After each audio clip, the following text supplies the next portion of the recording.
Pada suatu waktu, Baginda Raja Harun ar-Rasyid sangat gundah hatinya. Seperti biasanya, dirinya ingin sosok Abu Nawas hadir di istana untuk menghibur hati sang raja.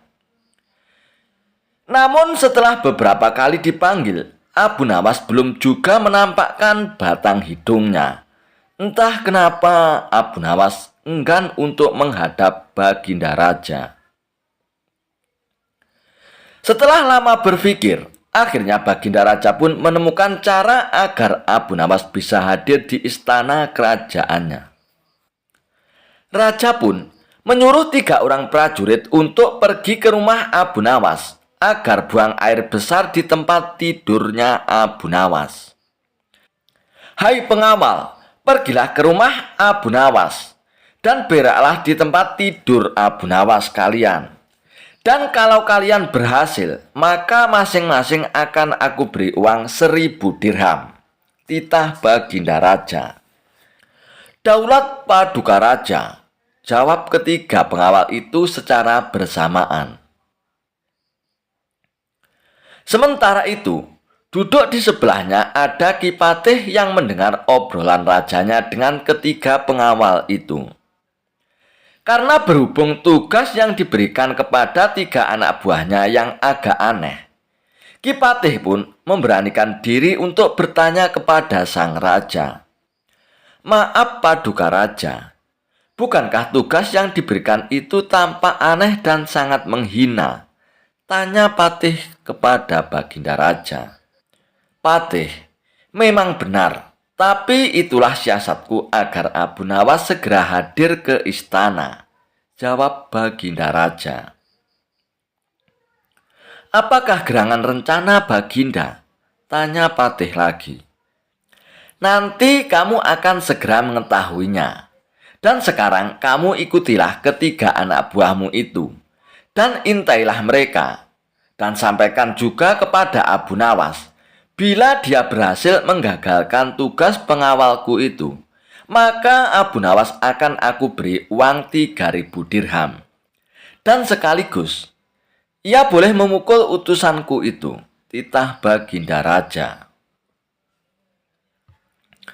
Dengan perasaan yang masih bingung, Patih pun segera melaksanakan perintah Baginda Raja. Ia pun segera berkemas dan menuju ke rumah Abu Nawas.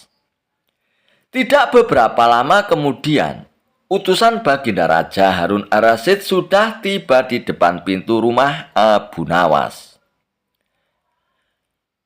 Hai Abu Nawas, kami diutus oleh Baginda Raja untuk buang air besar di tempat tidurmu. Karena ini perintah Raja, kamu tidak boleh menolak, kata salah seorang utusan itu. Saya sama sekali tidak keberatan. Silakan saja kalau kalian mampu melaksanakan perintah Baginda Raja, jawab Abu Nawas dengan santainya. Betul?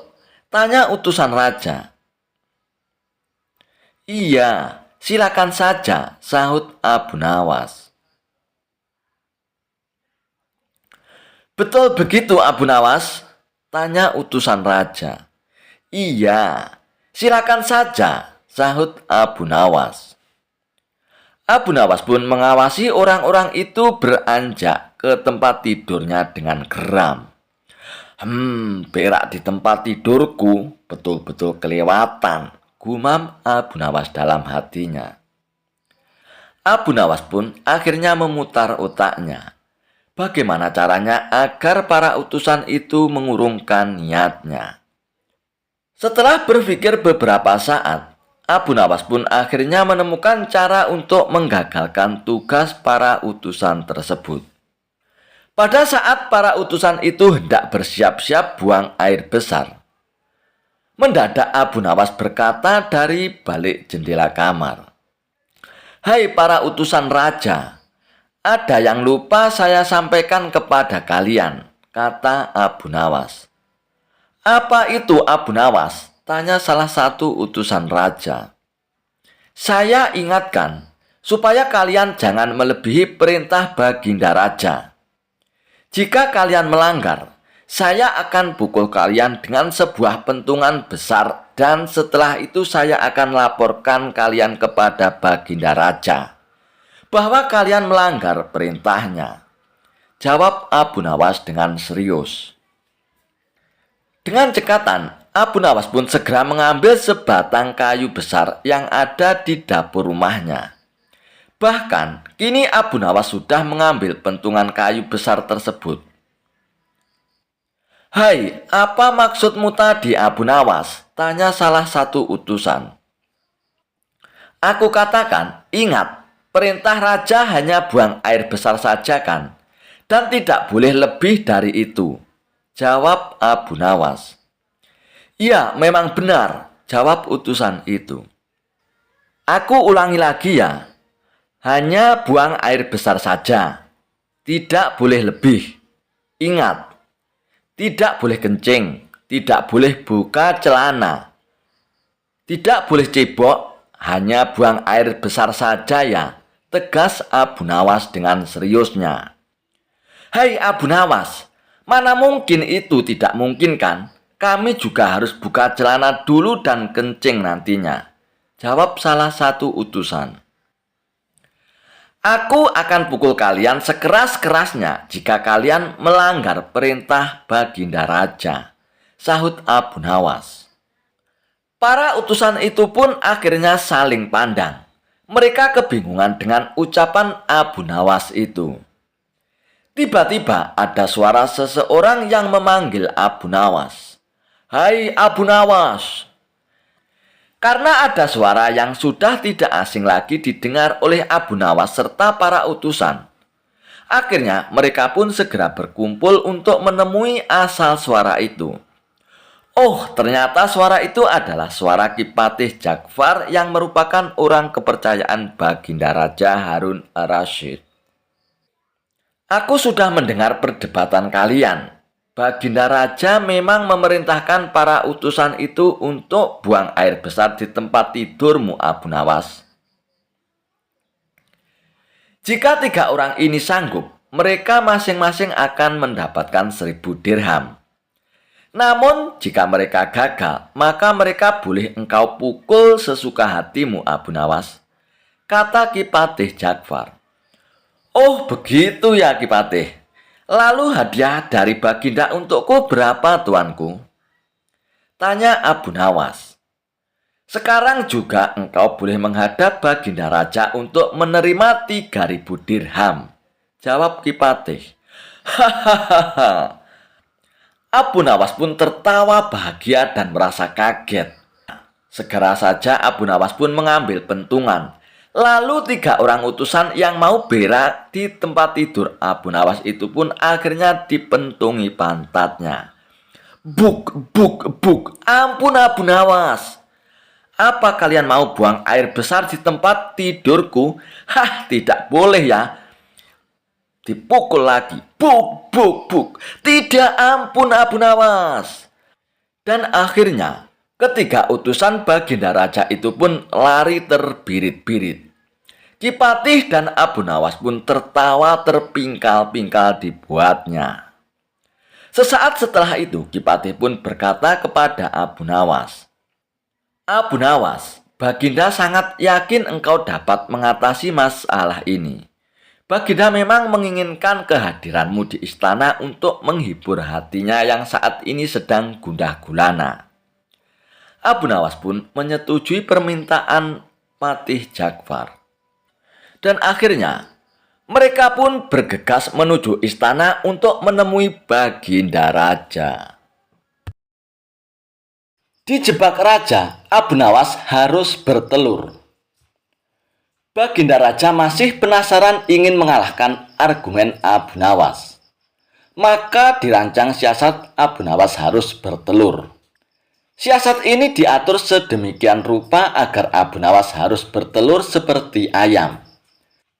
Kata Baginda Raja, "Pokoknya jebakan agar Abu Nawas harus bertelur ini tidak boleh gagal." Baginda sudah sangat yakin siasatnya kali ini akan berhasil.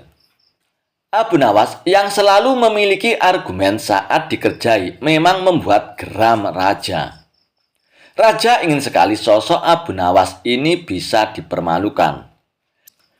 Baginda Raja memiliki kebiasaan setiap akhir pekan berendam di kolam air hangat.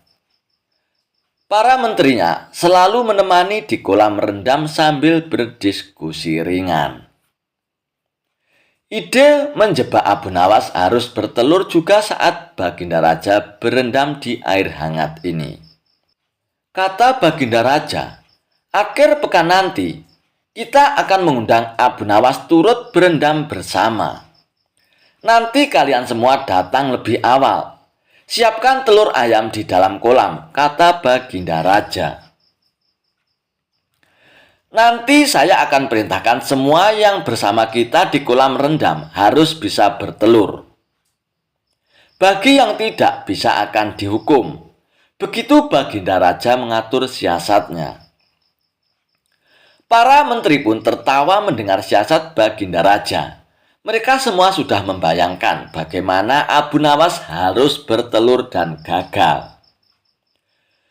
Baginda Raja akan memberinya hukuman, maka label Abu Nawas cerdas akan langsung ambiar.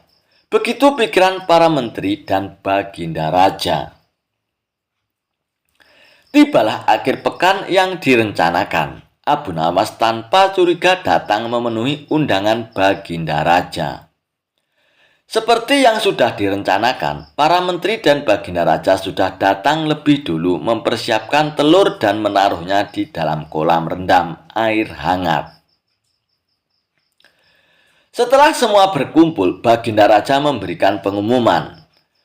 Sekarang ini aku perintahkan semua yang ikut berendam di kolam air hangat harus bisa bertelur, kata Baginda Raja. Abu Nawas pun tersentak mendengar pengumuman Baginda Raja. Dia pun mulai mencium gelagat yang tidak beres. Baginda Raja pun melanjutkan, jika ada di antara kita yang tidak bisa bertelur, akan diberi hukuman. Para menteri yang hadir tidak ada yang membantah. Mereka serempak menjawab, baiklah Paduka, kami akan laksanakan. Abu Nawas pun makin yakin ada muslihat buruk. Dirinya sudah masuk jebakan Baginda Raja. Menurut akal sehat batin Abu Nawas, mana ada manusia yang bisa bertelur. Tetapi karena Baginda Raja yang bertitah, tentu tidak bisa dibantah. Abu Nawas berpikir sangat keras untuk lolos dari jebakan ini. Sementara para menteri satu persatu masuk ke dalam kolam rendam air hangat. Mereka menyelam agak lama dan muncul ke permukaan dengan membawa telur. Paduka, kami sudah laksanakan titah Paduka. Kini kami sudah bertelur, lapor para menteri itu satu persatu. Baginda melirik ke arah Abu Nawas yang kebingungan. Wajah Abu Nawas tampak pucat pasi. Melihat itu, Baginda pun senang sekali. Kemudian Baginda Raja pun turun ke kolam rendam air hangat itu. Menyelam sesaat kemudian muncul dengan membawa telur. Hai Abu Nawas, semua sudah bisa bertelur. Sekarang giliranmu Abu Nawas. Harus bertelur. Ayo, atau kamu akan aku beri hukuman nanti, teriak Baginda Raja. Abu Nawas pun perlahan masuk ke dalam kolam air hangat itu. Dia belum menyelam, hanya memainkan air saja, membasahi dadanya. Abu Nawas sedang berpikir memecahkan jebakan Baginda Raja ini, terutama agar selamat dari hukuman. Dan akhirnya Abu Nawas pun menyelam sambil terus berpikir. Agak lama ia menyelam sampai mulai sesak dan memutuskan muncul ke permukaan. Begitu Abu Nawas muncul ke permukaan kolam, semua tertawa senang sekali. Kali ini Abu Nawas kena pedaya. Selain itu, julukan orang cerdik yang selalu ada jawaban kalau ditantang Baginda Raja akan ambyar ataupun hancur. Muslihat Baginda Raja akan membuat Abu Nawas dihukum karena gagal bertelur.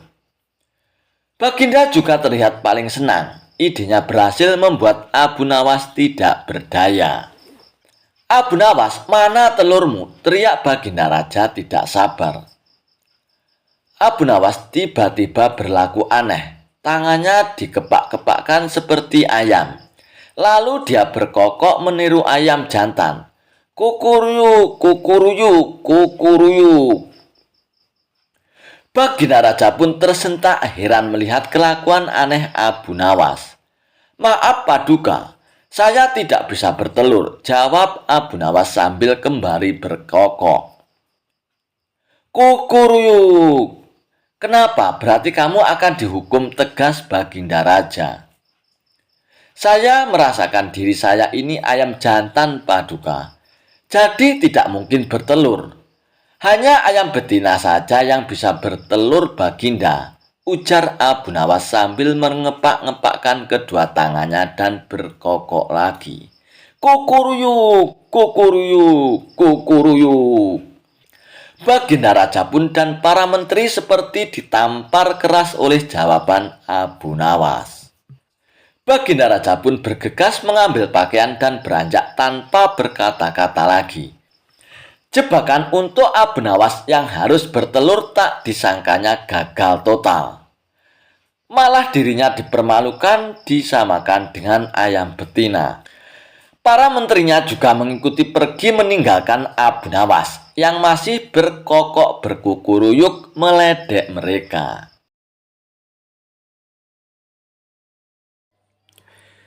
Kisah Abu Nawas mengerjai seorang tabib palsu. Suatu ketika di kota tempat tinggal Abu Nawas dihebohkan adanya tabib baru yang mengaku sakti. Dia pun sesumbar bisa mengobati penyakit apa saja. Walhasil rumahnya didatangi ratusan pasien.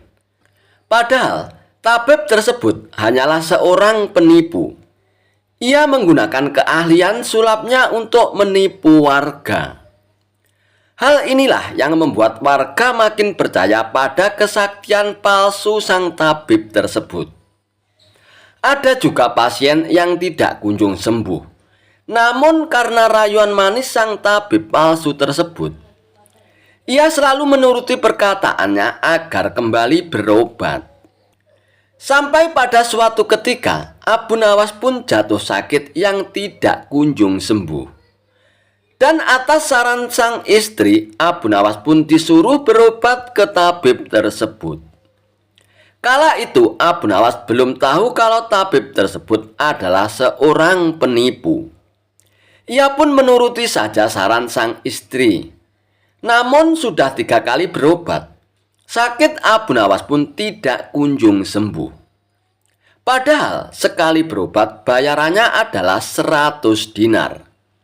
Dan Abu Nawas sudah menghabiskan uang 300 dinar tanpa ada sedikit pun tanda-tanda kesembuhan pada dirinya. Akibatnya Abu Nawas pun mulai curiga, jangan-jangan tabib itu seorang penipu.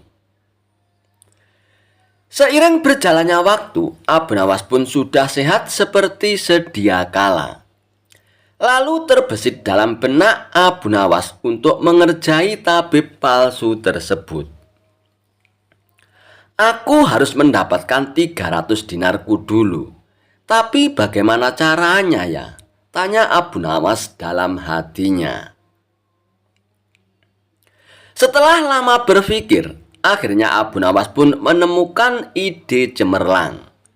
Keesokan harinya, Abu Nawas pun membuka praktek pengobatan.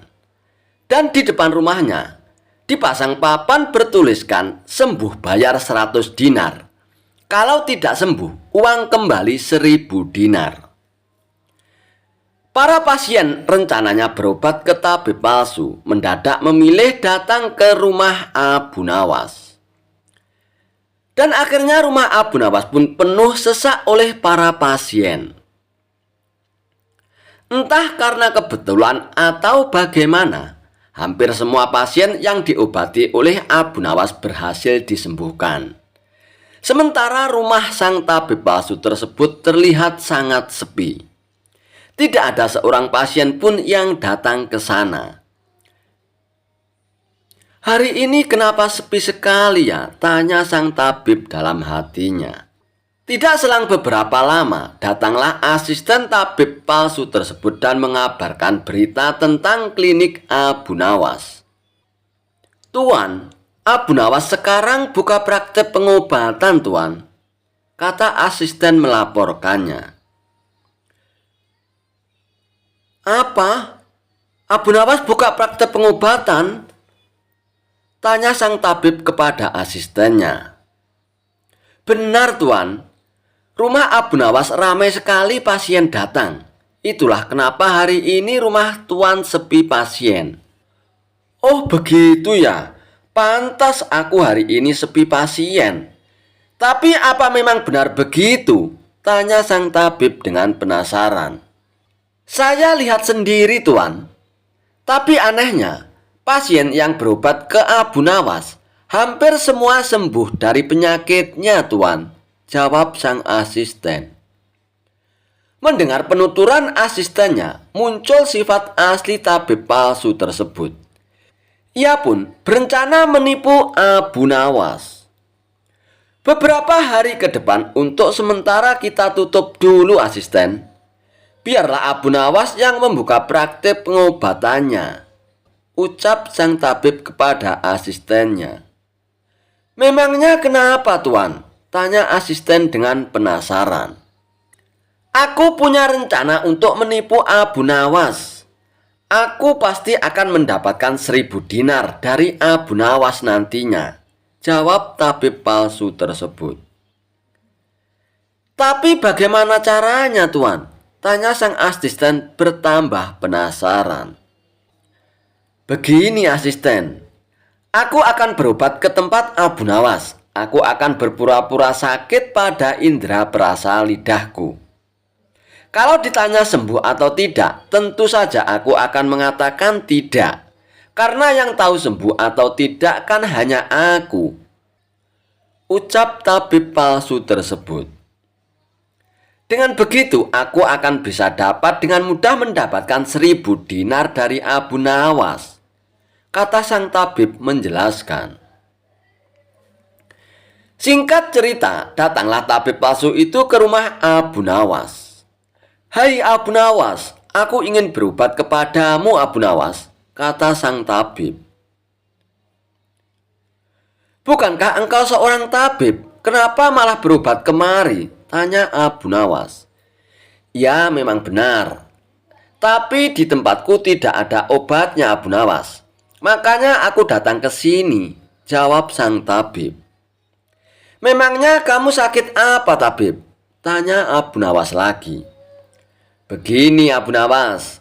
Entah kenapa lidahku mati rasa. Aku tidak bisa merasakan apa-apa, Abu Nawas," kata sang tabib berpura-pura mengeluh. Akan tetapi, Abu Nawas menangkap firasat kurang baik. Ia yakin kalau tabib palsu itu hendak menipunya. "Aku tidak akan tertipu untuk yang kedua kalinya. Justru kedatanganmu sudah aku tunggu-tunggu, tabib," ucap Abu Nawas dalam hatinya. Lalu Abu Nawas pun menyuruh sang tabib untuk menunggu di ruang pengobatan. Abu Nawas pun pergi ke belakang dan segera memeras buah jeruk yang sangat asam dan menuangkannya ke dalam gelas. Lalu gelas tersebut diberikan kepada sang tabib. "Wahai tabib, ini obatnya sudah jadi. Minumlah sekarang," ucap Abu Nawas. Ketika sang tabib meminumnya, mukanya mendadak berkerut menahan rasa kejut. "Kamu menipu aku ya, Abu Nawas. Ini bukan obat, tapi air jeruk yang sangat kecut, Abu Nawas," kata sang tabib dengan emosi. "Alhamdulillah, berarti lidahmu sudah tidak lagi mati rasa, tabib. Sekarang bayarlah ongkosnya, yaitu 100 dinar, pinta Abu Nawas. "Waduh, aku keceplosan. Gagal lagi rencanaku," pikir sang tabib palsu tersebut. Lalu sang tabib itu pun terpaksa memberikan uang 100 dinarnya kepada Abu Nawas. Tapi sang tabib tidak putus asa. Ia pun terus berusaha agar bisa mendapatkan 1000 dinar dari Abu Nawas. Hari berikutnya, ia pun kembali mendatangi Abu Nawas. "Hai Abu Nawas, aku mau berobat lagi Abu Nawas," kata sang tabib palsu tersebut. "Oh silakan tabib, apa lidahmu masih mati rasa lagi?" tanya Abu Nawas meledeknya. "Bukan Abu Nawas, kali ini penyakitnya berbeda," jawab sang tabib. "Luar biasa, ternyata kamu punya banyak stok penyakit ya tabib. Kali ini apa penyakitnya?" tanya Abu Nawas lagi. "Aku hilang ingatan Abu Nawas," jawab tabib tersebut. "Apakah kamu kesandung kasus korupsi tabib? Makanya hilang ingatan?" tanya Abu Nawas. "Enak saja kamu Abu Nawas. Memangnya aku pejabat apa?" jawab tabib dengan nada protes. "Baiklah, sekarang kamu tunggu di sini sebentar. Aku akan mengambilkan obatnya tabib," ucap Abu Nawas. Tidak beberapa lama kemudian, Abu Nawas pun kembali menemui sang tabib palsu. "Ini obatnya tabib, silakan diminum," kata Abu Nawas sambil memberikan gelasnya. "Aku tidak mau minum air ini Abu Nawas," ucap tabib tersebut. "Loh, memangnya kenapa tabib? Katanya ingin sembuh, kok tidak mau minum obatnya?" ucap Abu Nawas. "Lah ini kan perasan air jeruk seperti kemarin Abu Nawas. Aku tidak mau minum," kata sang tabib menolaknya. "Alhamdulillah, tanpa meminumnya pun kamu sudah sembuh tabib. Sekarang bayar 100 dinar lagi," pinta Abu Nawas. "Sudah sembuh? Sembuh dari mana Abu Nawas? Apanya yang sembuh? Kamu jangan mengada-ada Abu Nawas," protes sang tabib tersebut. "Nah buktinya kamu masih ingat dengan obat yang kemarin aku berikan. Berarti sakit hilang ingatanmu sudah sembuh tabib," jelas Abu Nawas. Untuk kedua kalinya, rencana sang tabib palsu mengalami kegagalan juga. Mau tidak mau, ia pun harus memberikan uang 100 dinar lagi kepada Abu Nawas. Kurang ajar Abu Nawas, ternyata tidak sebodoh yang kukira, pikir tabib palsu tersebut. Tidak terima dengan dua kegagalan yang dialaminya, tabib palsu itu pun berpikir keras untuk bisa mengalahkan Abu Nawas. Setelah merenung agak lama, akhirnya ia pun mendapatkan ide. "Aku pasti akan berhasil kali ini," ungkap tabib dengan rasa yakin. Kali ini ia pun berpura-pura buta. Si tabib palsu itu pun berjalan ke rumah Abu Nawas dengan bantuan tongkat di tangannya. Setelah tiba di tempat Abu Nawas pun sempat kaget dengan penuh rasa iba. Abu Nawas pun bertanya kepada sang tabib, "Apa yang menimpamu tabib dan mengapa kamu bisa seperti ini?" Si tabib palsu itu pun menjawab, "Tolonglah aku Abu Nawas, mataku tiba-tiba buta, sembuhkanlah aku Abu Nawas," ucap tabib tersebut. Tabib palsu itu pun kemudian dipersilakan masuk dan duduk di ruang pengobatan oleh Abu Nawas. Setelah mengamati dengan seksama, Abu Nawas pun akhirnya menyadari bahwa itu adalah tipuan belaka. Namun Abu Nawas tidak pernah kehilangan akal. Ia punya cara lain untuk menghadapinya. "Sepertinya penyakit kebutaanmu sudah sangat parah tabib. Maafkan aku untuk kali ini tidak mampu mengobatinya tabib," ucap Abu Nawas berpura-pura sedih.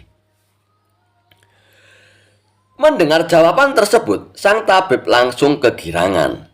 Akhirnya bisa mengelabui Abu Nawas juga kali ini aku. "Terus bagaimana ini Abu Nawas? Padahal aku berharap banyak kepadamu. kata sang tabib berpura-pura. Iya, mau bagaimana lagi, tabib?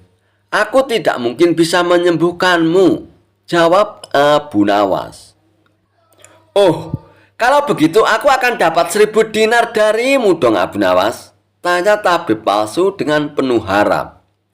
Tentu saja kawan, aku tidak mungkin berdusta, balas Abu Nawas. Kemudian Abu Nawas pun masuk ke dalam rumah untuk mengambil uang. Ini uangnya 1.000 dinar untukmu, tabib, ucap Abu Nawas sambil memberikan uangnya. Tabib palsu itu pun dengan penuh kegirangan menerima uang tersebut.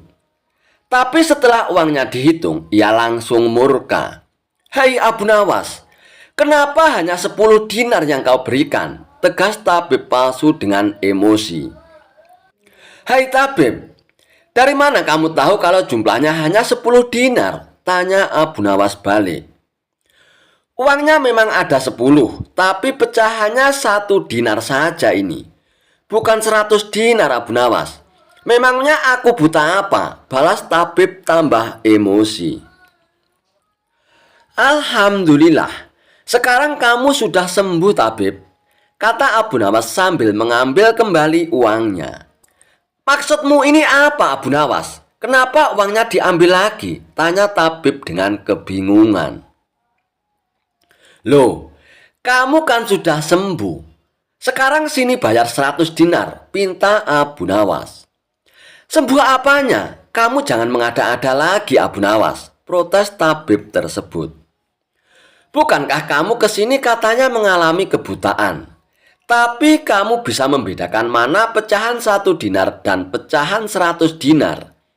Berarti matamu tidak buta lagi dan kamu sekarang bisa melihat, tabib, jelas Abu Nawas.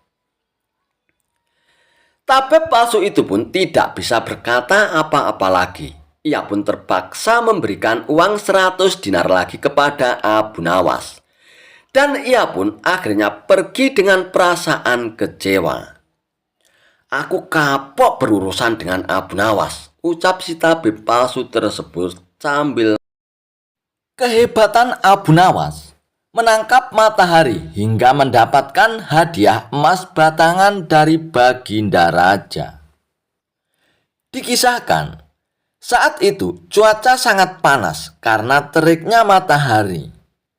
Para penduduk Baghdad merasa panasnya matahari saat itu melebihi dari teriknya matahari sebelumnya. Baginda Raja Harun ar-Rasyid pun memanggil Abu Nawas untuk datang ke istana. Baginda Raja meminta Abu Nawas untuk menyelesaikan masalah suhu panas yang sedang tinggi tersebut. Wahai Abu Nawas, beberapa hari ini saya banyak pengaduan dari rakyatku, Abu Nawas. Mereka mengeluhkan dengan panasnya terik matahari. Katanya panasnya kali ini tidak seperti biasanya. Hal inilah yang membuat mereka tak kuat berlama-lama bekerja di ladang, Abu Nawas, tutur Baginda Raja. Lalu menurut Paduka sendiri apa solusinya? Tanya Abu Nawas. Aku ada ide, Abu Nawas. Bagaimana kalau matahari ditangkap saja? Dan orang yang pantas mengerjakan itu adalah kamu, Abu Nawas, ujar Baginda Raja. Mendengar perintah Baginda Raja, Abu Nawas pun tertunduk lemas. Apa tidak ada cara lain, Paduka? Misalnya mereka diliburkan dulu di ladang, kata Abu Nawas mengusulkan. Tidak bisa, Abu Nawas. Kalau mereka berlibur berladang, mereka mau makan apa? Jalan satu-satunya adalah matahari harus ditangkap, Abu Nawas, jawab Baginda Raja. Abu Nawas pun hanya terdiam. Mana mungkin matahari bisa ditangkap? Dan itu adalah pekerjaan yang mustahil, ujar Abu Nawas dalam hatinya. Abu Nawas, sekarang kamu pulanglah. Dan besok kamu harus kembali ke sini untuk menangkap matahari. Kalau kamu tidak bisa melakukannya, kamu akan menerima hukuman. Dan jika kamu dapat melakukannya, kamu akan mendapatkan hadiah emas batangan dariku, Abu Nawas, ucap Baginda Raja. Lalu Abu Nawas pun pulang ke rumahnya. Setibanya di rumah, Abu Nawas pun terus memikirkan cara agar dirinya dapat lepas dari hukuman Baginda Raja. Ia pun terus berpikir hingga tengah malam.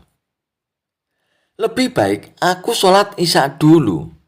Kalau tidak aku nanti malah ketiduran, pikir Abu Nawas. Abu Nawas pun lalu menuju kolam untuk mengambil air wudhu.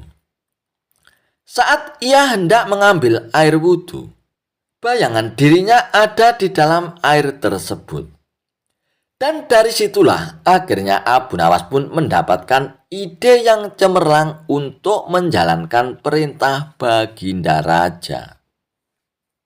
Dan keesokan harinya, dengan wajah ceria, Abu Nawas pun pergi ke istana menghadap Baginda Raja. Abu Nawas, apakah kamu sudah siap untuk menangkap matahari? Tanya Baginda Raja. Saya sudah siap, Paduka yang mulia.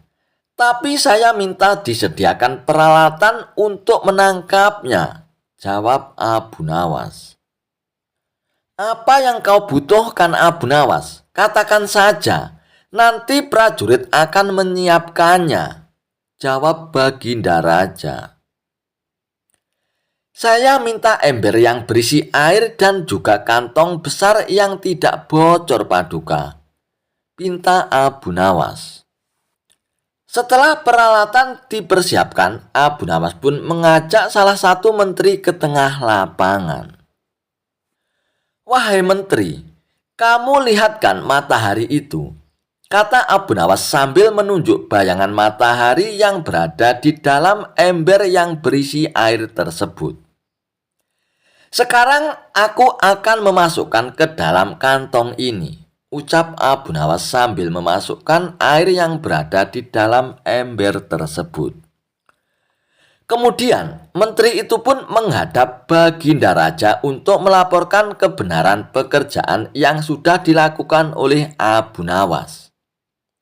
Sang raja pun tentu belum percaya sebab panas matahari masih terasa menyengat. Baiklah menteri, sekarang perintahkan pada Abu Nawas untuk membungkus matahari itu dan membawakan kepadaku, kata Baginda Raja kepada menterinya. Abu Nawas pun lalu menghampiri Baginda Raja Harun ar-Rasyid dengan membawa kantong berisi air tersebut. Paduka yang mulia, mataharinya sudah aku tangkap dan sudah aku bungkus dalam kantong ini, tutur Abu Nawas. Coba kamu lihat keluar, Abu Nawas. Mataharinya masih ada dan aku juga masih merasakan panasnya, ucap Baginda Raja. Benar, Paduka yang mulia, tapi sesungguhnya itu matahari kedua, timpal Abu Nawas. Yang benar saja kamu, Abu Nawas. Apa maksudmu? Matahari di dunia ini hanya ada satu, sahut Baginda Raja. Paduka yang mulia, memang benar. Jadi ketika matahari berhasil saya tangkap, dunia menjadi gelap gulita. Lalu Allah langsung menggantikannya dengan matahari yang baru, ujar Abu Nawas. Baginda Raja pun kemudian memastikan isi kantong besar tersebut berisi matahari atau bukan. Ia pun membuka kantong tersebut dan ternyata isinya hanya air. Abu Nawas, mana mataharinya? Kamu jangan mengada-ada dan mengerjai saya, Abu Nawas, ucap Baginda Raja. Wahai Paduka yang mulia, membukanya jangan di dalam ruangan, karena matahari paling tidak suka dengan ruangan tertutup. Pasti dia tidak akan menampakkan dirinya, Paduka, jawab Abu Nawas untuk beralasan. "Maksudmu bagaimana, Abu Nawas?" tanya Baginda Raja. "Matahari hanya mau menampakkan dirinya kalau dia melihat ada saudaranya di atas paduka," ujar Abu Nawas. Lalu Abu Nawas pun mengajak Baginda Raja ke tengah lapangan dengan membawa kantong yang berisi air tersebut.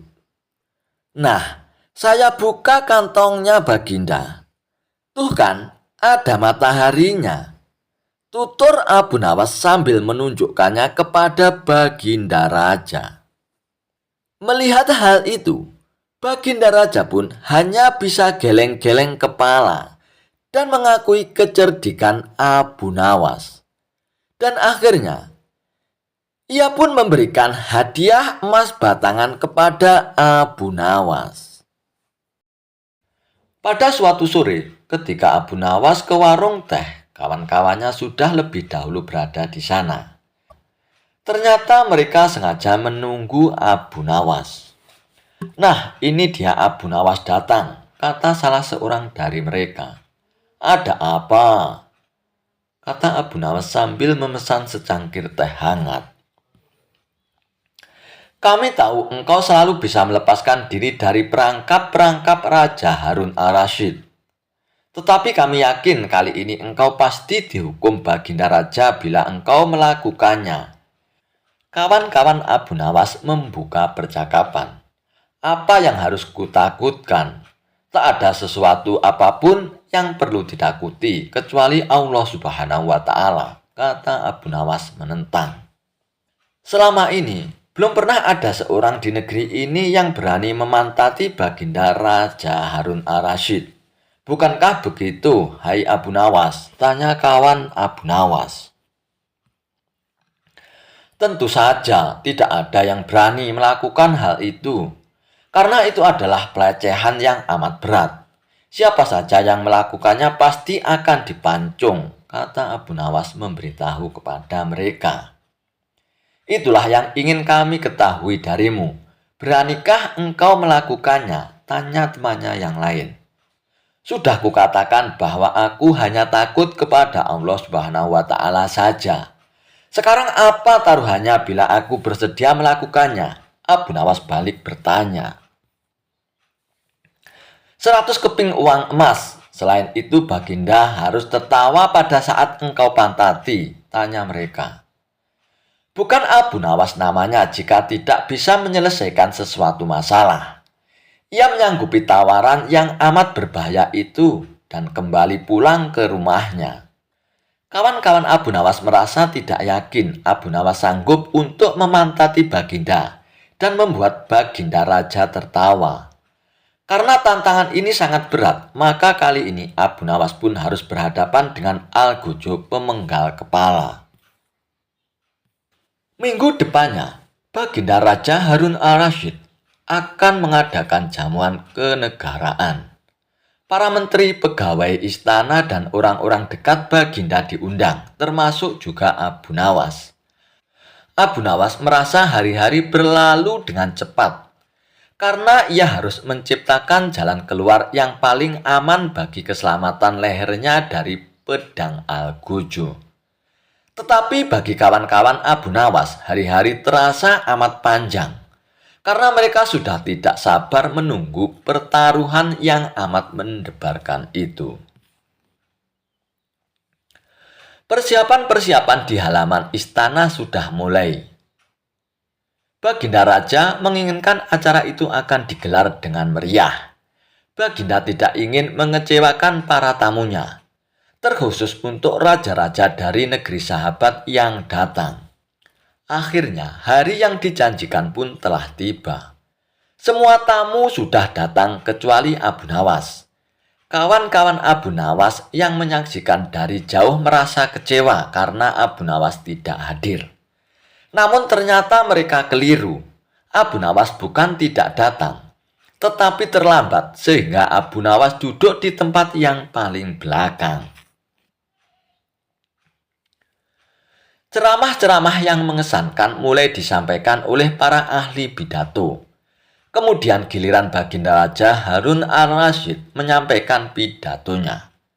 Setelah menyampaikan pidato, Baginda melihat Abu Nawas duduk sendirian di tempat yang tidak ada karpetnya. Karena merasa heran, Baginda pun bertanya, "Mengapa engkau tidak duduk di atas karpet, Abu Nawas?" "Paduka yang mulia, hamba aturkan terima kasih atas perhatian Baginda. Hamba sudah merasa bahagia duduk di sini," kata Abu Nawas. "Wahai Abu Nawas, majulah dan duduklah di atas karpet. Nanti pakaianmu kotor karena duduk di atas tanah," Baginda Raja menyarankan. "Ampun tuanku yang mulia, sebenarnya hamba ini sudah duduk di atas karpet," jawab Abu Nawas dengan santai. Baginda Raja bingung mendengar pengakuan Abu Nawas karena Baginda melihat sendiri Abu Nawas duduk di atas lantai. "Karpet yang mana yang engkau maksudkan itu, wahai Abu Nawas?" tanya Baginda masih bingung. "Karpet hamba sendiri, tuanku yang mulia. Sekarang hamba selalu membawa karpet kemanapun hamba pergi," jawab Abu Nawas seolah-olah menyimpan misteri. "Tetapi sejak tadi aku belum melihat karpet yang engkau bawa," kata Baginda Raja tambah bingung. "Baiklah Baginda yang mulia, kalau memang ingin tahu, maka dengan senang hati hamba akan menunjukkan kepada Paduka yang mulia," kata Abu Nawas sambil beringsut-ingsut ke depan.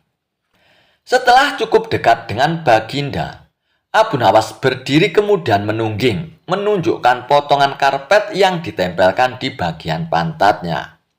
Abu Nawas kini seolah-olah memantati Baginda Raja. Melihat ada sepotong karpet menempel di pantat Abu Nawas, Baginda Raja tak bisa membendung tawanya sehingga beliau terpingkal-pingkal diikuti oleh para tamu yang datang. Menyaksikan kejadian yang menggelikan itu, kawan-kawan Abu Nawas pun merasa kagum. Mereka harus rela melepaskan 100 keping uang emas untuk Abu Nawas. Dengan menggunakan metode pengajaran yang khusus, ternyata Abu Nawas juga bisa menyulap seekor keledai yang dungu menjadi pintar membaca. Meski keledai ini tetap memiliki kekurangan dibandingkan dengan manusia. Ada saja orang yang iri akan kecerdikan Abu Nawas, termasuk para pembesar kerajaan yang ingin menjadi menteri kesayangan raja. Pada suatu hari, seorang menteri kerajaan yang dipimpin oleh Harun ar-Rasyid tiba-tiba punya pikiran buruk kepada Abu Nawas. Rupanya ia iri hati terhadap perhatian raja yang begitu berlebihan terhadap Abu Nawas daripada dirinya. Tanpa ada sebab, menteri itu memberikan seekor keledai kepada Abu Nawas. "Ajari keledai ini membaca dalam 2 minggu. Datanglah kembali kemari dan kita lihat hasilnya," kata menteri itu. Abu Nawas pun menerimanya dan kemudian pergi tanpa banyak kata. Namun dalam hati masih was-was juga atas niat menteri itu. Apakah ini salah satu tipu dayanya untuk menghancurkan nama baikku? Tanya Abu Nawas dalam hatinya. Abu Nawas pun berusaha tidak memperdulikannya. Dan dalam 2 minggu kemudian ia kembali ke istana tanpa banyak bicara. Menteri pun mengajak menghadap Baginda Raja Harun al-Rasyid. "Baginda, akan aku tunjukkan siapa sebenarnya diriku ini," kata menteri itu dengan lantangnya. "Hai menteri, ada apa denganmu ini?" bentak Raja Harun al-Rasyid. "Tenang Baginda, hari ini Baginda akan tahu kecerdasan akal saya. Sebenarnya mengungguli kecerdasan Abu Nawas," ucap menteri itu. "Apalagi yang akan dibuat oleh menteri ini," kata Abu Nawas dalam hatinya. "Baiklah, jika salah satu dari kalian menang, maka ia berhak mendapatkan sekantung dinar ini. Tetapi bagi yang kalah, ia akan dihukum 3 bulan di penjara," titah sang raja. Tanpa bisa mengelak, Abu Nawas pun terpaksa menyanggupi permainan aneh itu. Tiba-tiba menteri itu menunjuk ke sebuah buku besar. Coba buktikanlah jika keledai itu bisa membaca. Bukankah engkau cerdas dalam segala hal, kata menteri itu kepada Abu Nawas. Abu Nawas pun lalu menggiring keledainya ke buku itu dan membuka sampulnya. Si keledai menatap buku itu dan tak lama kemudian mulai membolak-balik halamannya dengan lidahnya. Terus-menerus dibalik setiap halaman sampai ke halaman terakhir. Setelah selesai, keledai itu pun menatap Abu Nawas. Demikianlah keledaiku bisa membaca, kata Abu Nawas. Kini giliran si menteri itu menginterogasi. Bagaimana caramu mengajari si keledai ini untuk membaca, Abu Nawas? Tanya sang menteri kepada Abu Nawas. Sesampainya di rumahku, aku siapkan lembaran-lembaran besar mirip buku dan aku sisipkan biji-biji gandum di dalamnya. Keledai itu harus belajar membolak-balikkan halaman untuk bisa memakan biji-biji gandum itu.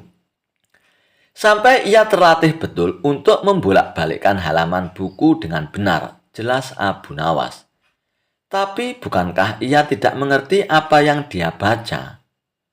Tukas si menteri. Memang demikianlah cara keledai membaca. Dia hanya membolak-balik halaman tanpa mengerti isinya.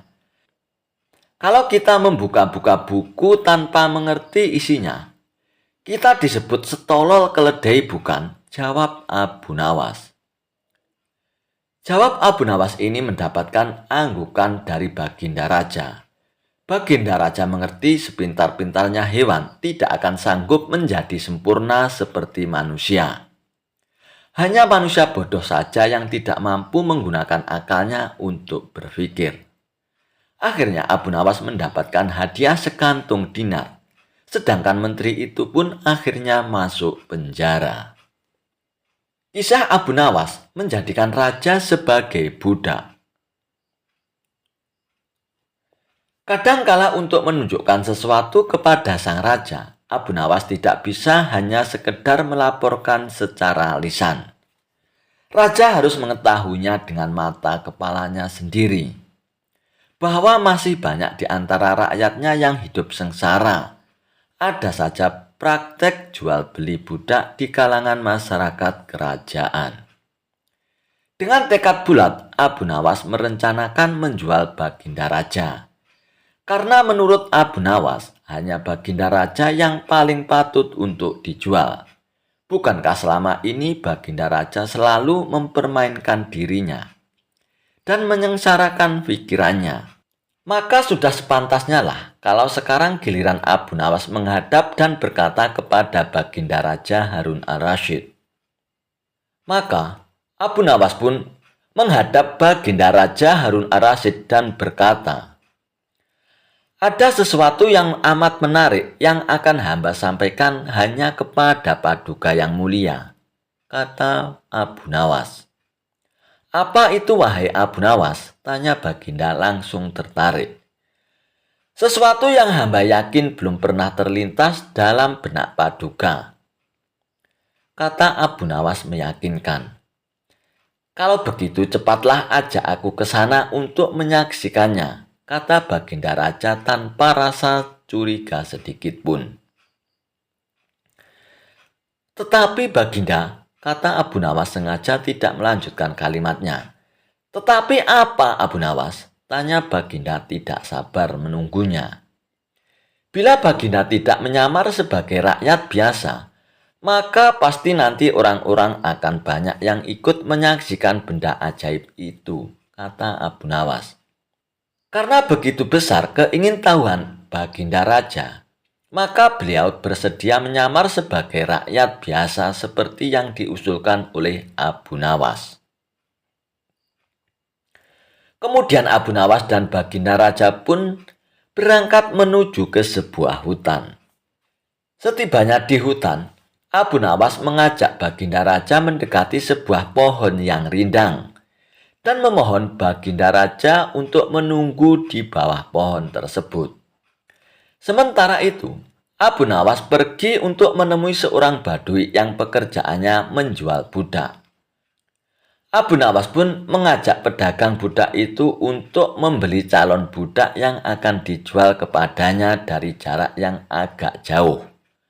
Abu Nawas beralasan bahwa sebenarnya calon budak itu adalah teman dekatnya.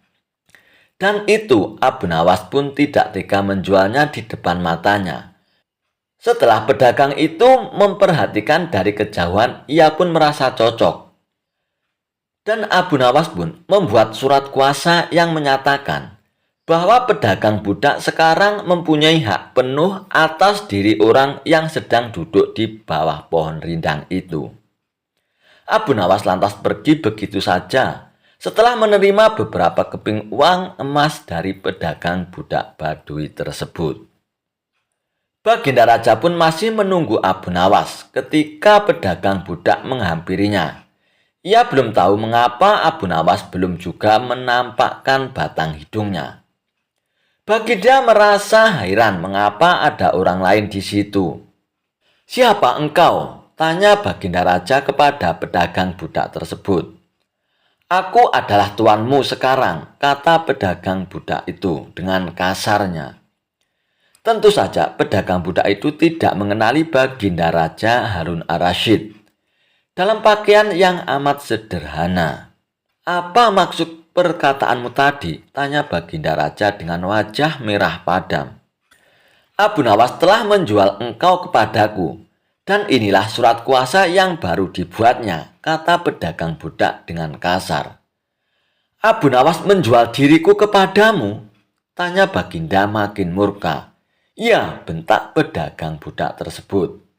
"Tahukah engkau siapa aku ini sebenarnya?" tanya Baginda dengan geram. "Tidak, itu tidak perlu," kata pedagang budak dengan seenaknya. Lalu ia pun menyeret budak barunya ke belakang rumah. Baginda Raja Harun ar-Rasyid pun diberi parang dan diperintahkan untuk membelah kayu. Dan begitu banyak tumpukan kayu di belakang rumah badui itu. Sehingga memandangnya saja Baginda Raja Harun ar-Rasyid sudah merasa ngeri, apalagi harus mengerjakannya. "Ayo kerjakanlah," bentak badui itu. Baginda Raja Harun ar-Rasyid pun mencoba memegang kayu dan mencoba membelahnya. Namun, si badui itu melihat cara Sultan Harun ar-Rasyid memegang parang merasa aneh. "Kau ini bagaimana? Bagian parang yang tumpul kau arahkan ke kayu. Sungguh bodoh sekali," seru badui itu dengan marahnya. Sultan Harun ar-Rasyid pun mencoba membalik parang hingga bagian yang tajam terarah ke arah kayu. Ia mencoba membelah, namun tetap saja pekerjaannya terasa aneh dan kaku. Oh, beginikah derita orang-orang miskin mencari sesuap nasi? Haruskah bekerja keras lebih dahulu? Wah, lama-lama aku tak tahan juga, gumam Sultan Harun ar-Rasyid dalam hatinya. "Kurang ajar, kau budakku harus patuh kepadaku," kata badui itu sembari memukul Baginda. Tentu saja raja yang tak pernah disentuh orang. Ia pun menjerit keras saat dipukul kayu. "Hei badui, aku ini adalah rajamu, Sultan Harun ar-Rasyid," kata Baginda sambil menunjukkan tanda kerajaannya. Badui itu pun langsung menjatuhkan dirinya sembari menyembah Baginda Raja. Baginda Raja pun akhirnya mengampuni pedagang budak itu karena ia memang tidak tahu. Tetapi kepada Abu Nawas, Baginda Raja amat murka dan gemas. Ingin rasanya beliau meremas-remas tubuh Abu Nawas seperti telur. Kisah Abu Nawas menghilangkan jejak kuda. Alkisah. Suatu hari, Baginda Raja Harun ar-Rasyid pun memanggil Abu Nawas untuk datang ke istana. Dengan senyum penuh misteri, Baginda Raja pun berkata, "Hai Abu Nawas, kali ini aku ingin menguji kecerdasanmu Abu Nawas. Aku punya seekor kuda. Tugasmu adalah menyembunyikan kuda ini, tapi tanpa meninggalkan jejak sedikit pun. Dan besok pagi, aku harus tidak bisa menemukannya, Abu Nawas. Mendengar perintah Baginda Raja, Abu Nawas pun tersenyum. Siap Paduka yang mulia, serahkan saja kudanya padaku, ujar Abu Nawas. Malam harinya, Abu Nawas pun membawa kuda Baginda Raja ke dalam kamar pribadi sang raja. Dia menutup pintu, menutup jendela, lalu mengikat si kuda di balik tirai tempat tidur Baginda Raja. Ia bahkan menyuapi si kuda agar tidak bersuara. Keesokan harinya, Baginda Raja pun bangun dan langsung memanggil pengawalnya. Hai pengawal, cari kudaku. Pasti Abu Nawas menyembunyikannya di tempat yang paling aman dan tersembunyi, perintah Baginda Raja. Para pengawal Baginda Raja pun langsung bergegas mencari kuda ke seluruh penjuru kota. Ia mencari di ladang, di sungai, di hutan, bahkan di dalam sumur. Tapi hasilnya nihil. Kudanya tidak ditemukan. Melihat hal itu, Baginda Raja pun merasa kesal dan akhirnya memanggil Abu Nawas. Hei Abu Nawas, sebenarnya kamu menyembunyikan kudaku di mana? Apa kau menaruhnya di gua rahasia atau kau terbangkan ke langit, Abu Nawas? Tanya Baginda Raja. Abu Nawas pun tertawa pelan. Tidak tuanku. Hamba menyembunyikannya di tempat yang paling aman dan tidak dicurigai oleh siapapun. Baginda Raja pun semakin penasaran. Kau sembunyikan di mana Abu Nawas sebenarnya? Dan dengan tenang, Abu Nawas pun membuka tirai tempat tidur Baginda Raja. Dan di sana kudanya berdiri manis sambil mengunyah bantal. Melihat hal itu, Baginda Raja pun melongo lalu tertawa sampai terjatuh dari singgasananya. Abu Nawas, kau memang gila, tapi aku suka dengan cara berpikirmu. Dan akhirnya Abu Nawas pun diberi hadiah oleh Baginda Raja. Kisah Abu Nawas jadi dokter gigi palsu. Suatu hari, Abu Nawas membuka praktek baru di pasar. Dan di depannya dipasang papan besar yang bertuliskan, Dokter gigi spesialis, cabut gigi tanpa sakit, tanpa menjerit.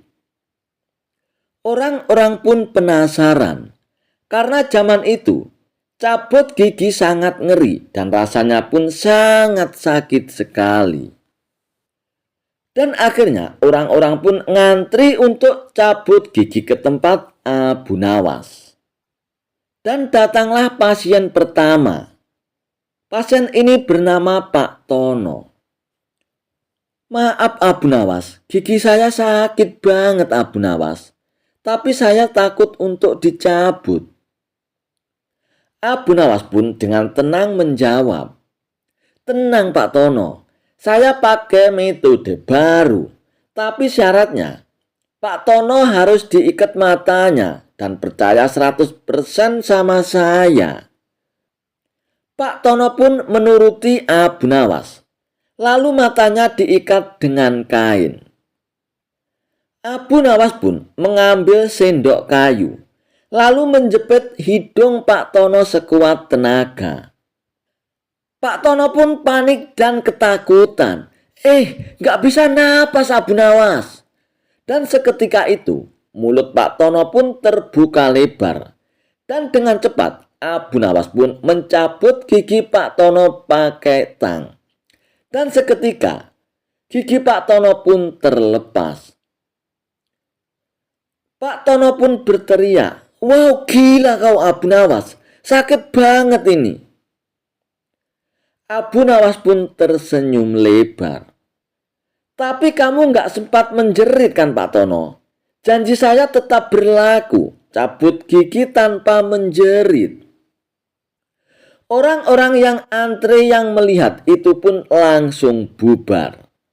Dan papan tulis Abu Nawas pun diganti dengan tulisan, "Dokter libur sampai gaji turun." Kisah Abu Nawas berak di atas raja hingga dijatuhi hukuman mati. Apa jadinya jika ada orang yang tidak punya akhlak terhadap rajanya? Pasti sang raja akan sangat marah hingga bisa memberikan hukuman yang cukup berat kepada orang tersebut. Dan hal inilah yang juga dilakukan oleh Abu Nawas kepada Baginda Raja Harun ar-Rasyid. Sudah berkali-kali Abu Nawas menjebak dan menjahili Baginda Raja Harun ar-Rasyid dan membuat sang raja sangat murka.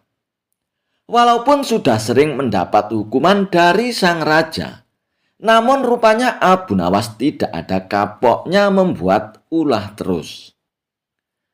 Salah satu kelakuan gila Abu Nawas yaitu pernah berak di atas Baginda Raja. Peristiwa lucu inilah yang membuat Baginda Raja sangat marah dan memberikan hukuman mati kepada Abu Nawas.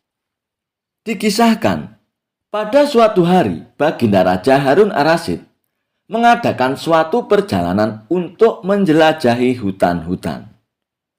Dan untuk kegiatan itu, lalu Baginda Raja pun mengajak Abu Nawas dan beberapa pengawal untuk menemaninya. Sang raja juga mengingatkan kepada pengawalnya untuk selalu menjaga kebersihan lingkungan. Dan menjaga kebersihan lingkungan adalah salah satu undang-undang yang harus dipatuhi oleh seluruh rakyat negeri itu. Dan siapapun yang berani melanggarnya, maka akan dikenakan sanksi hukuman mati. Lalu sang raja pun berkata kepada Abu Nawas dan para pengawalnya, "Wahai kalian semua, aku ingatkan kalian tentang pentingnya undang-undang untuk menjaga kebersihan lingkungan. Siapapun dilarang buang air besar di sungai kecuali aku. Apabila hendak buang air besar di sungai, harus lebih dahulu izin kepadaku. Siapapun yang melanggar undang-undang ini, maka akan dikenakan sanksi hukuman mati. Paham kalian semua?" ucap Baginda Raja.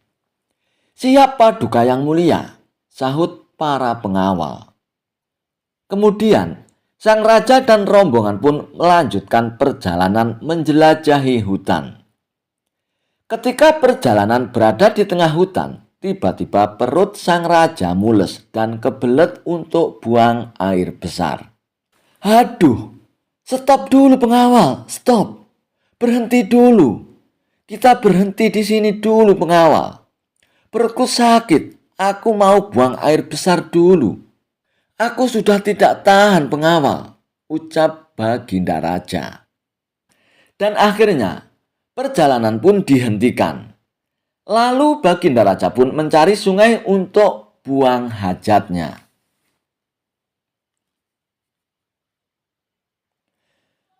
Setelah menemukan sungai, sang raja pun lalu buang hajat di aliran sungai itu. Kondisi aliran sungai yang digunakan sang raja untuk buang hajat mengalir menuju ke arah utara. Dan pada waktu yang bersamaan, Abu Nawas juga ikut kebelet untuk buang air besar. Dia pun kebingungan mau buang air besar di mana. Tetapi dengan nekatnya, Abu Nawas lalu memutuskan pergi menuju sungai untuk buang air besar. Dengan sembrononya, Abu Nawas lalu berak di sungai tempat sang raja buang hajat. Tepatnya di atas sang raja yang airnya mengalir ke arah Baginda Raja. Dengan leganya, Abu Nawas pun lalu berak di sungai itu.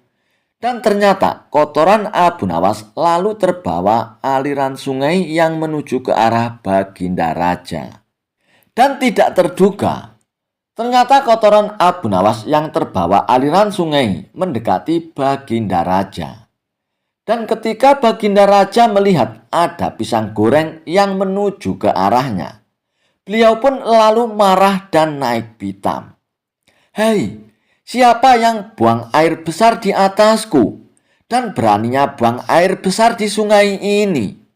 Ini kotoran siapa? Kurang ajar ini, tidak ada akhlak," ucap Baginda Raja dengan wajah geram. Dan tentu saja peristiwa ini melanggar undang-undang yang sudah dibuat oleh Baginda Raja. Lalu Baginda Raja pun memerintahkan pengawalnya untuk mencari tahu siapa yang berani berak di sungai itu. Dan setelah diselidiki, ternyata itu semua adalah perbuatan Abu Nawas. Dan atas perbuatan dan kesalahan itu, lalu Abu Nawas pun dibawa ke pengadilan kerajaan. Setelah menjalani sidang pengadilan, kerajaan pun akhirnya memutuskan memberikan sanksi hukuman mati kepada Abu Nawas. Namun, sebelum Abu Nawas dihukum mati, kerajaan memberikan sebuah kesempatan terakhir kepada Abu Nawas untuk membela diri.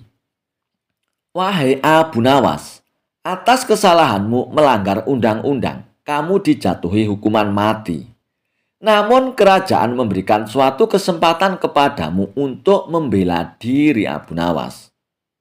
Silakan memberikan pembelaan Abu Nawas," seru Baginda Raja. Lalu Abu Nawas pun memutar-mutar otaknya untuk melakukan pembelaan.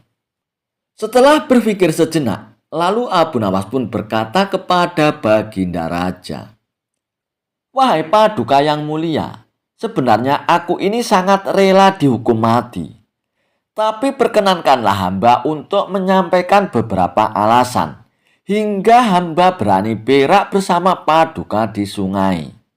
Sebenarnya, justru itu bukti atas kesetiaan hamba kepada Paduka yang mulia," ucap Abu Nawas.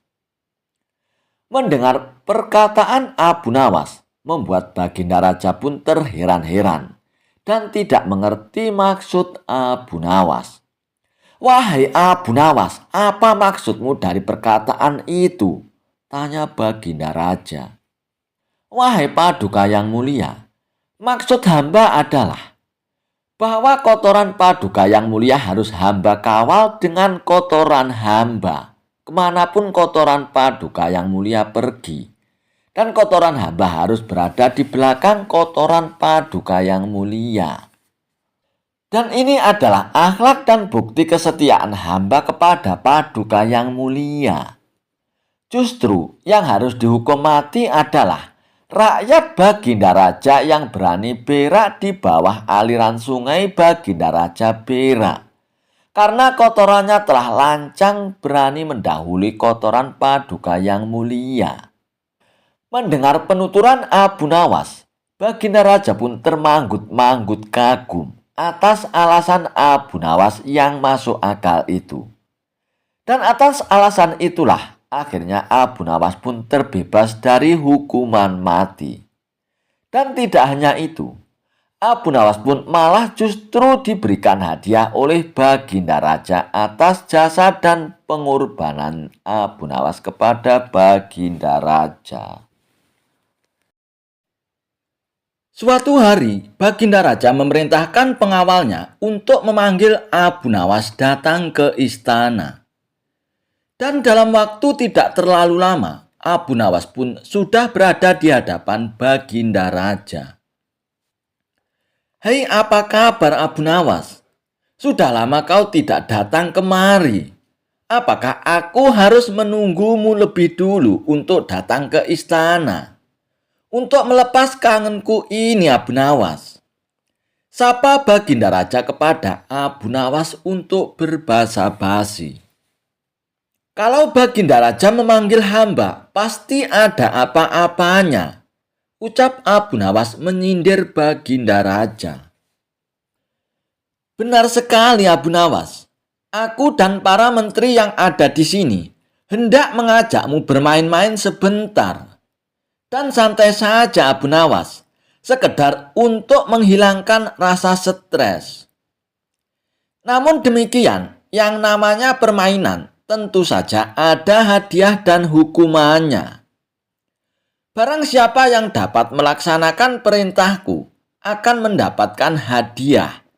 Dan sebaliknya, yang gagal tentu saja dia akan mendapatkan hukuman. Apa hadiahnya Baginda Raja? Dan apa pula hukumannya? Tanya Abu Nawas tak sabar untuk mendengarnya. Hadiahnya adalah sekantong uang emas. Tapi kalau gagal, hukumannya membersihkan kandang kuda selama 3 bulan. Bagaimana Abu Nawas? Sudah sesuai kan? Oke, titah paduka yang mulia siap hamba laksanakan, ujar Abu Nawas. Kalau begitu, dengar baik-baik dan camkan. Perintahku ini berlaku pada siapa saja yang berada di sini, tidak terkecuali. Begitu aku ucapkan perintah, dalam hitungan detik kalian harus melaksanakannya. Dan barang siapa yang gagal, hukuman membersihkan kandang kuda siap menanti di depan mata. Bagaimana bisakah dimulai sekarang? Siap paduka yang mulia, ujar para menteri secara serempak. Namun Abu Nawas agak terlambat mengucapkan kata siap. Dan si cerdik Abu Nawas ini pun mulai mencium gelagat yang tidak wajar dari permainan ini. Dan Abu Nawas pun mulai waspada. Semuanya jongkok. Baginda Raja pun memberi perintah aba-aba. Dan segera saja, semua menteri yang ada di Balerung pun segera berjongkok menuruti perintah Baginda Raja. Sekarang tengkurap. Abu Nawas dan para menteri pun segera tengkurap bersama-sama. Sekarang berdiri. Para menteri dan Abu Nawas pun langsung berdiri. Dilarang menginjak karpet. Mendengar perintah Baginda Raja, Abu Nawas pun celingukan. Lantai Balerung istana itu tidak ada yang kosong dari karpet. Semua dilapisi oleh karpet. Namun, para menteri yang memang sudah diatur sebelumnya menuju ke tempat masing-masing. Ada yang naik di atas meja, di atas almari, hingga bergantungan di rantai lampu. Dan ada pula yang memeluk erat pilar istana. Pokoknya sudah tidak ada lagi tempat yang lowong buat Abu Nawas. Dalam sekejap Abu Nawas pun berpikir keras. Dan dia harus memikirkan akal untuk masalah ini. Kalau tidak, hukuman membersihkan kandang kuda selama 3 bulan sudah menanti di depan mata. Tahu sendiri kan, bagaimana baunya yang namanya kandang kuda. Tapi namanya saja Abu Nawas. Ia mempunyai 1000 akal untuk memecahkan segala masalah yang dihadapinya. Dan tiba-tiba saja Abu Nawas pun segera meloncat ke punggung Baginda Raja yang memang tidak jauh dari Abu Nawas. Dalam hitungan detik, Abu Nawas pun sudah berada di gendongan Baginda Raja. Dan Baginda Raja pun berteriak-teriak kegelian. "Lepaskan aku Abu Nawas, lepaskan!" Teriak Baginda Raja sembari berusaha keras untuk melepaskan Abu Nawas yang ada di gendongannya. Akan tetapi Abu Nawas tak mau melepaskannya, justru semakin erat memeluknya.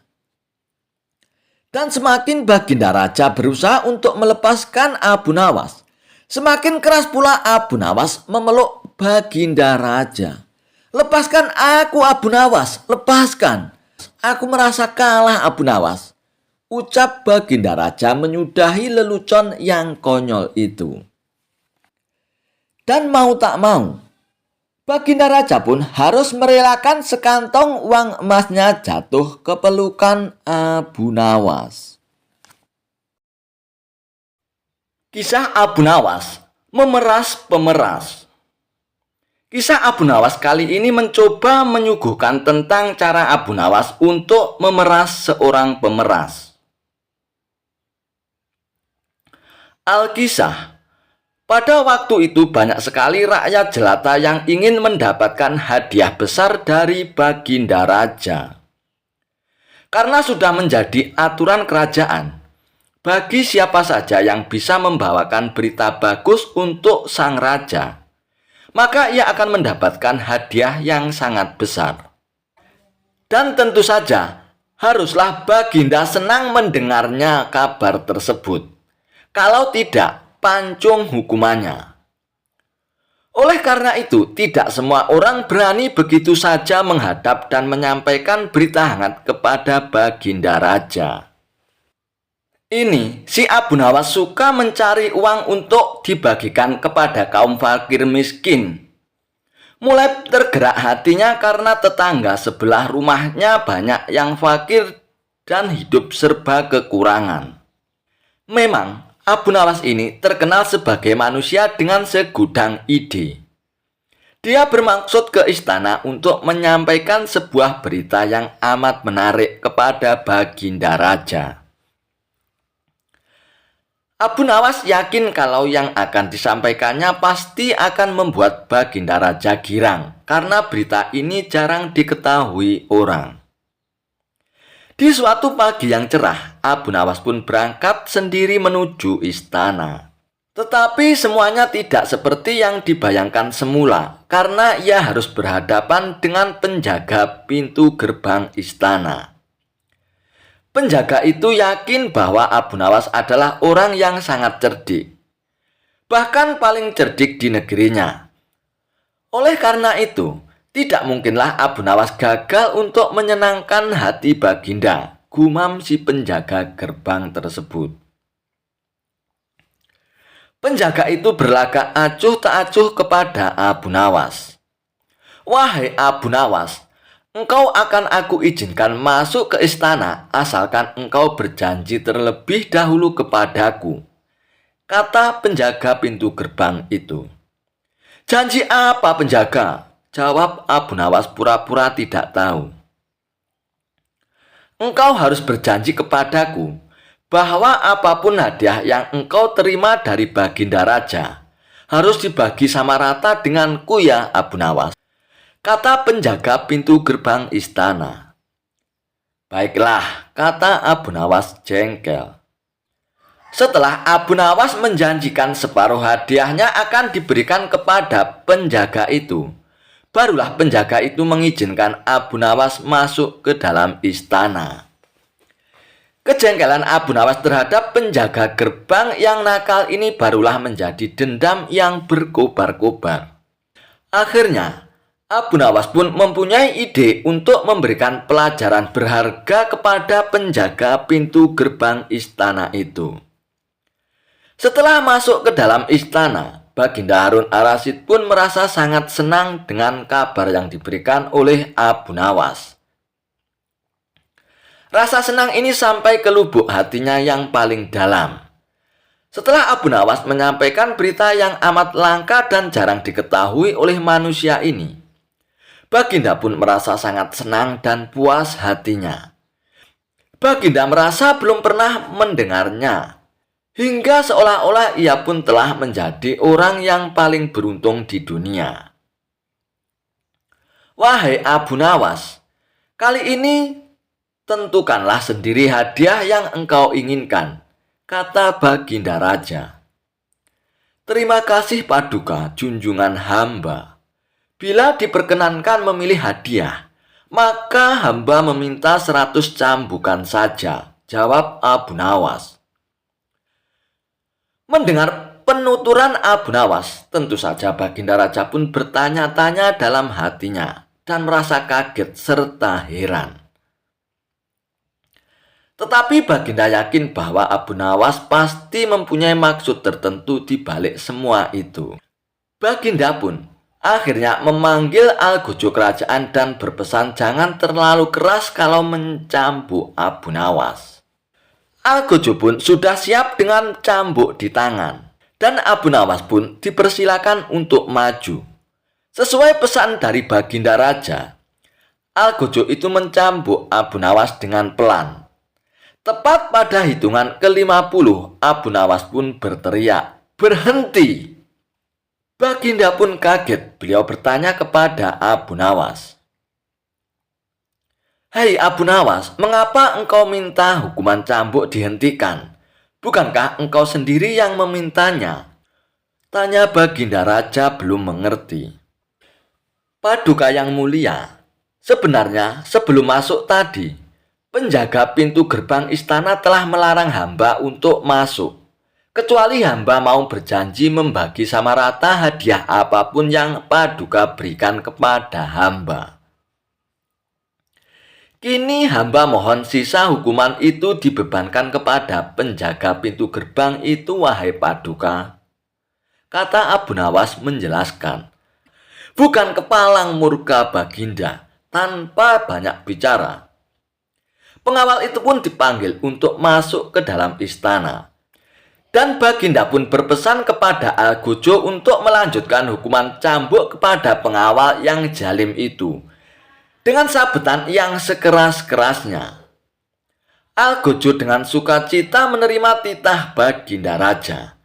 Tak mengherankan jika pengawal itu hampir pingsan terkena cambukan yang keras tersebut. Dan Abu Nawas pun merasa sangat senang berbagi cambukan dengan pengawal ini.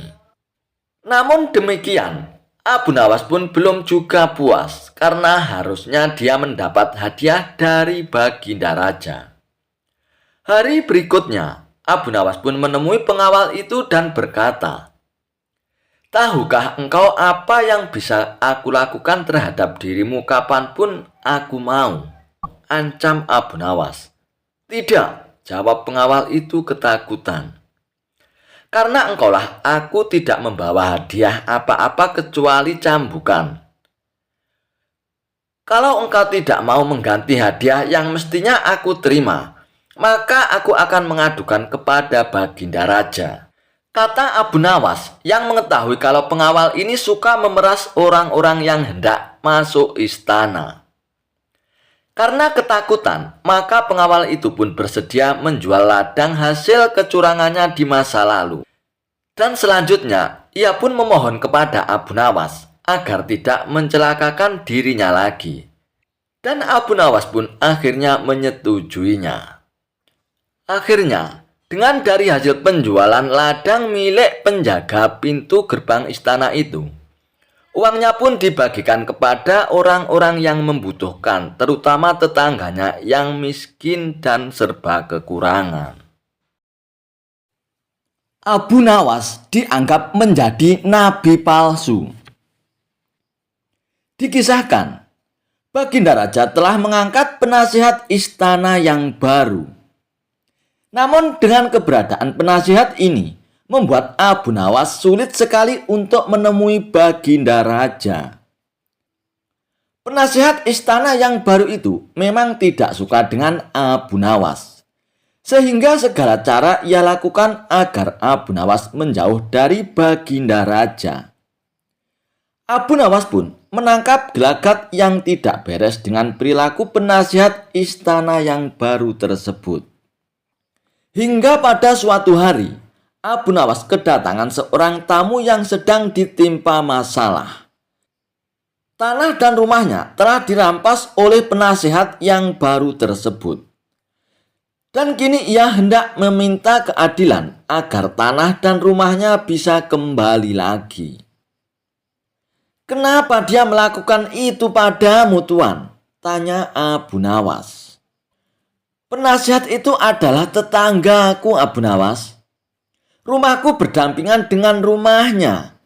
Namun ketika ia hendak membangun rumahnya lagi yang lebih megah, ia merampas tanah dan rumahku hanya untuk memperluas bangunan rumahnya. Dan katanya ini semua ia lakukan demi kepentingan kerajaan." Kata tamu tersebut memberitahu kepada Abu Nawas. Sesaat Abu Nawas pun terdiam. Ia merasa bingung dan tidak tahu bagaimana cara mengadukan hal ini kepada Baginda Raja. Sedangkan saat ini untuk menemui Baginda Raja sangatlah sulit. Itu semua dikarenakan ulah daripada penasihat istana yang baru tersebut. Setelah lama berpikir, Abu Nawas pun menemukan solusinya. Sebaiknya kamu pulang dulu, Tuan. Aku akan ke istana untuk membantu permasalahanmu, kata Abu Nawas kepada tamunya itu. Singkat cerita, datanglah Abu Nawas ke istana dengan mengenakan jubah panjang dan membawa tongkat di tangannya.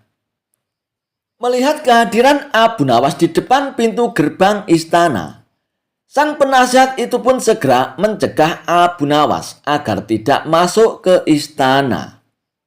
Akan tetapi, terlintas rasa penasaran, kenapa Abu Nawas berpakaian tidak seperti biasanya. Hai Abu Nawas, mau apa kau ke istana dan kenapa kau berpenampilan seperti itu? Tanya penasihat istana. Aku adalah orang yang suci, akan menemui paduka raja, jawab Abu Nawas. Apa? Orang suci? Maksudmu sekarang kau menjadi seorang nabi ya? Tanya penasihat istana. Sudahlah Tuan Penasihat, beritahu kepada rajamu bahwa orang suci akan menghadapnya, kata Abu Nawas. Dan tiba-tiba terlintas di benak penasihat istana itu akan sebuah rencana jahat untuk memfitnah Abu Nawas. Baiklah Abu Nawas, kali ini aku bolehkan masuk ke istana, kata penasihat istana itu. Maka diantarlah Abu Nawas menghadap Baginda Raja. Sesampainya di hadapan Baginda Raja, sang penasihat itu pun langsung melancarkan rencana jahatnya. Wahai paduka yang mulia, Abu Nawas sekarang telah mengaku sebagai seorang nabi paduka. Dia mengatakan bahwa dia adalah orang suci. Lapor penasihat itu kepada Baginda Raja. Spontan saja Baginda Raja pun terkejut mendengarnya. Apa benar begitu wahai Abu Nawas? Kau jangan macam-macam Abu Nawas. Aku bisa saja menghukummu dengan hukuman mati Abu Nawas, karena kau berani mengaku-ngaku sebagai seorang nabi, bentak Baginda Raja. Abu Nawas pun hanya tersenyum dan berkata, yang pasti aku adalah orang suci paduka, balas Abu Nawas dengan berlagak seperti seorang nabi. Akan tetapi Baginda Raja menangkap ada maksud lain dari semua perilaku Abu Nawas ini. Ia tahu bahwa apa yang dilakukan Abu Nawas semata-mata agar Abu Nawas bisa bertemu dengan Baginda Raja. Sementara itu, penasihat istana itu pun segera memanfaatkan situasi ini untuk mencari muka di hadapan Baginda Raja. Ia pun berpura-pura ikut emosi dengan pengakuan Abu Nawas sebagai seorang nabi itu. Niatnya ia ingin memamerkan kepada Baginda Raja bahwa ia bisa dengan mudah menjebak Abu Nawas. Jadi benarkah kau ini seorang nabi Abu Nawas? Kalau kau Nabi Ibrahim pasti punya mukjizat. Ketika dimasukkan ke dalam api, maka api akan menjadi dingin. Untuk membuktikannya, kami ingin membakarmu. Jika api tidak menyentuh kulitmu sedikit pun, maka kami akan beriman kepadamu, kata penasihat istana. Itu terlalu mudah. Dan lagian orang yang membakar Nabi Ibrahim adalah orang yang tidak mempercayai Allah. Apakah kamu termasuk orang seperti itu? Tanya Abu Nawas. Ya bukanlah Abu Nawas. Aku mengimani Allah sebagai Tuhanku, jawab penasihat istana. Kalau begitu, janganlah berperilaku sepertinya, balas Abu Nawas. Lalu kau siapa? Kau Nabi Musa ya? Coba lemparkan tongkatmu. Kalau kau memang Nabi Musa, maka tongkatmu itu pasti akan berubah menjadi ular, kata penasihat istana. Nabi Musa melakukan itu kan kepada orang kafir. Apakah kamu termasuk sebagai orang kafir juga? Tanya Abu Nawas. Ya tidaklah Abu Nawas. Aku bukan orang kafir. Aku adalah orang yang mengimani Allah, jawab penasihat. Kalau begitu, jangan meminta kepadaku hal itu, balas Abu Nawas. Lalu siapa sebenarnya kamu ini Abu Nawas? Nabi Isa ya? Yang aku tahu, Nabi Isa bisa menghidupkan orang yang sudah mati. Bisakah kau tunjukkan mukjizatmu itu? Kata penasihat istana. Baiklah, aku akan buktikan kepadamu, balas Abu Nawas. Oh, jadi sekarang kamu mengaku sebagai Nabi Isa ya?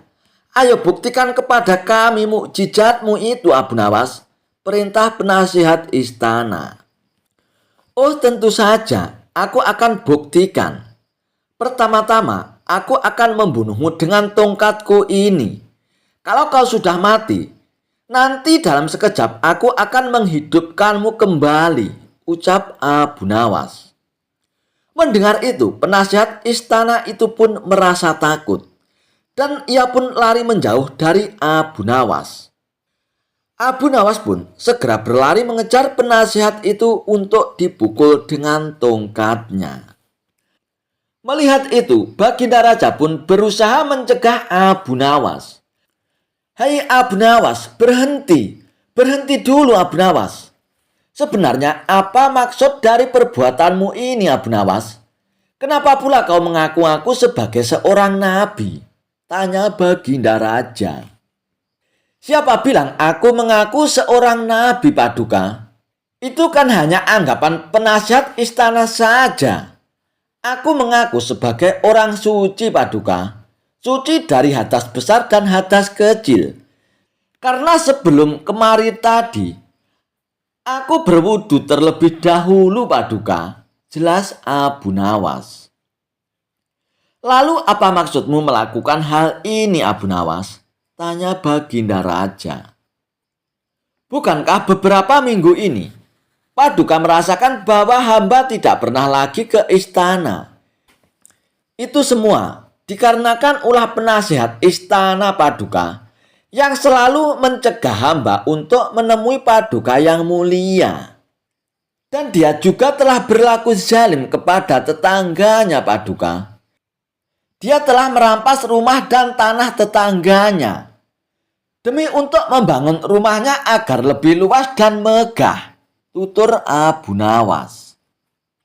Begitu mendengar laporan tersebut, Baginda Raja pun langsung mengecek kebenarannya. Dan ternyata semua yang dikatakan oleh Abu Nawas benar adanya. Tanpa pikir panjang, Baginda Raja pun akhirnya memecat penasihat istana yang baru itu. Dan akhirnya, penasihat istana yang baru itu pun dijebloskan ke dalam penjara.